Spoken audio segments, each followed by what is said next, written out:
You guys flew to Italy for just a few days to assist with some kind of a movie production that was going on there.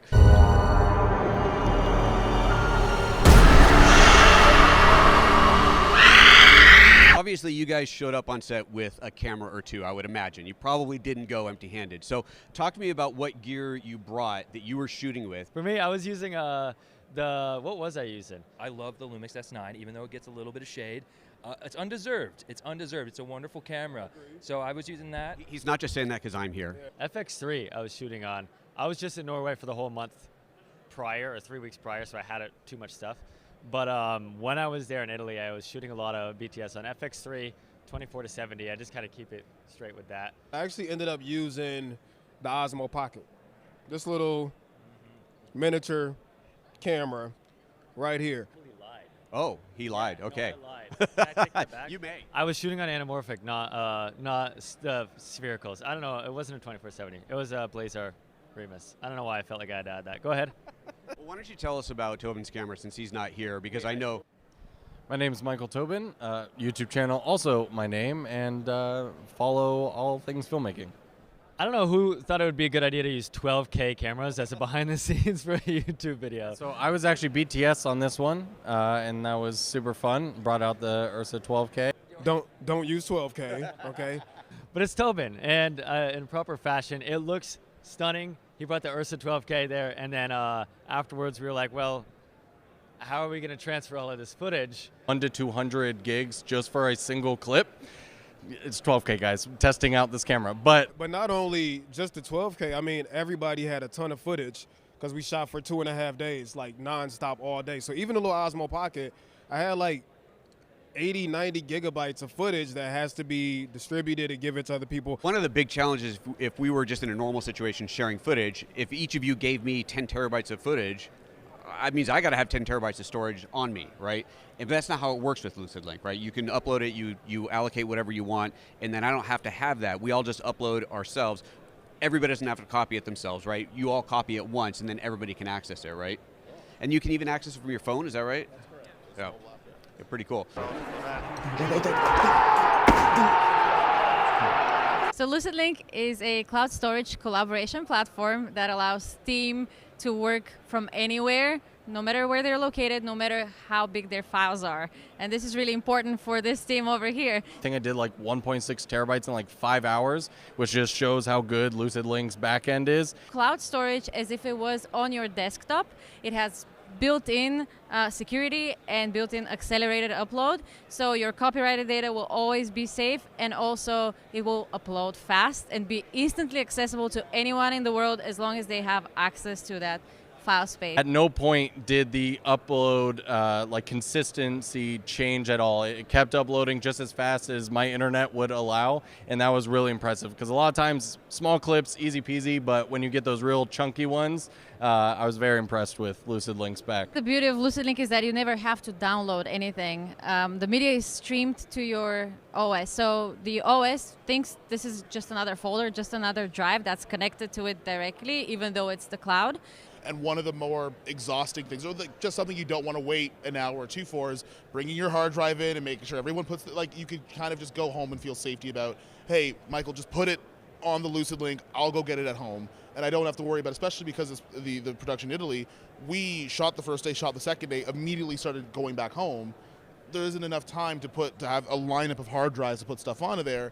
And also things like this, when you're at NAB and maybe someone has footage of somebody else, it's far easier to access it from that way instead of having to make sure you have your SD cards or whatever memory you have to store things on, and then you're spending more time waiting for something to upload versus actually making content. Yeah, go ahead. And you actually talked about how it just mounts as any other drive, and I didn't realize how much of a benefit that is in the beginning, because no matter what editing software you're using, you don't have to wait for Lucid Link to make some sort of necessarily direct integration or some software to make it work with whatever editing software you're using.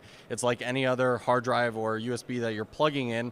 If you're on a Mac, just shows up in Finder and you can just use it in any software. And I think that's so huge because a lot of times there's great services, but it's like, oh, it doesn't work with the software that I'm already using.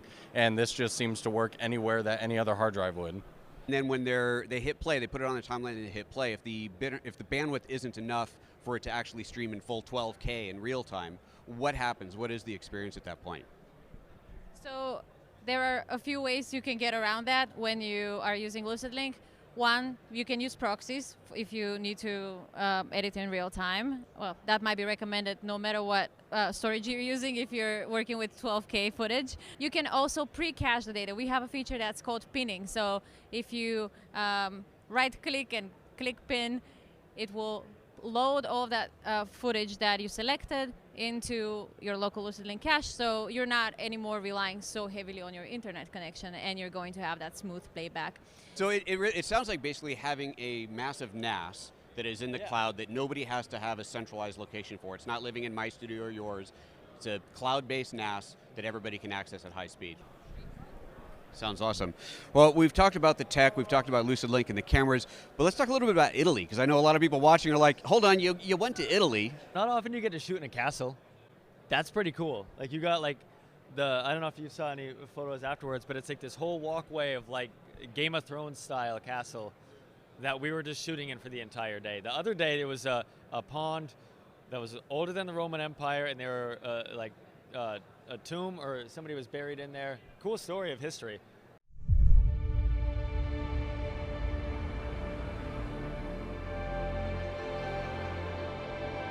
I want to know more about that part of it. So what was your experience in Italy? Had you been before? So I've been to Italy, I was much younger, so for me it was quite a fresh experience again, and I haven't been to Tuscany, so that was pretty cool. And yeah, it was just a great trip. It was nice to hang out with the other creators that were there as well, and just do something completely different to what we do every day on YouTube. Any favorite part? For me, I think it was just actually filming the film, because being the camera op, it's not something I've done before, so that was it was a great experience and something, that I really enjoyed. Very cool. I want somebody to talk about food and wine in Italy, because let's face it, when you go into Italy, you're going to eat and you're going to have some good wine. Who wants to take this one? Who has a good food story? What you guys ate while you were there? I don't know if there's a good food story. It's definitely interesting coming from North America. I mean, the way that food's prepared over here, there's certain flavors and sauces that are used there that I feel like some of us have to get used to when we're in Italy. We're like, oh, that's kind of the way food's supposed to be. We're like, well, where's the grease and where's the heavy salt? And we're like, oh, that's not. Maybe we're the problem a little bit. But the wine was great. I will say we went to a really cool wine place. I don't remember what the square was called, but that was really cool as well. And I think one of the cool parts about like any of these projects, whether we go to Tuscany or we go to Oklahoma, we've never been to Oklahoma, but like if we did, it's the idea where you get, one, it's like a meeting of the minds, and two, I think sometimes as content creators, well, especially that people have production backgrounds, we spend so much time in like the content, so it's kind of nice to like let loose and be like, oh, we're on set and we only have to worry about that kind of thing, which is really cool as well. So. Yeah, the food was interesting. The wine was great.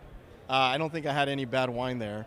But yeah, I think my favorite part of being, in Italy was Rome. Rome was cool. We got to experience that, and I've never been to Italy, so it was definitely one of those bucket lists that I was able to check off. So, Thank you to LucidLink for helping us get there, helping out with the production, helping us with the huge problem of storage and managing all that stuff. So thank you very much. What he said. What he said. What they said. Awesome. The butter noodles were great, he said. And he's out. Take care. All right. Well, I think that's a sign that it's time to wrap this up. Does anybody have anything they want to add to this before we say goodbye to our audience? Let's get into it. No. Again, what he said. Thank you so much. Thank you to LucidLink. No, seriously. And thank you to you guys, whoever's on here listening to us talk about ponds and wine and dead bodies. And are we still rolling? Yeah, I want to get back to talking about wine. Can we get back to that one? Just want to say a quick thank you guys for speaking about your experience and for trying it and using it for your project, and so happy to have you here at NAB this year. Thank you so much. Yeah, thank you for having us and helping support awesome creative trips like that, and definitely excited to keep using LucidLink. Thank you guys so much. Everybody check out LucidLink online. You can see, we'll pan up to make sure you can see that the name at the end there so you can spell it right. But that's it for us, I think. We're all good here. Yep. Thanks, everybody, for tuning in, and we'll see you in the next live show, whenever that might be. See ya.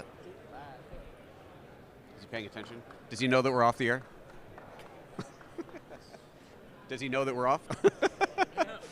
Pan up. Tilt up. Hey, camera up. Tilt up to the sign.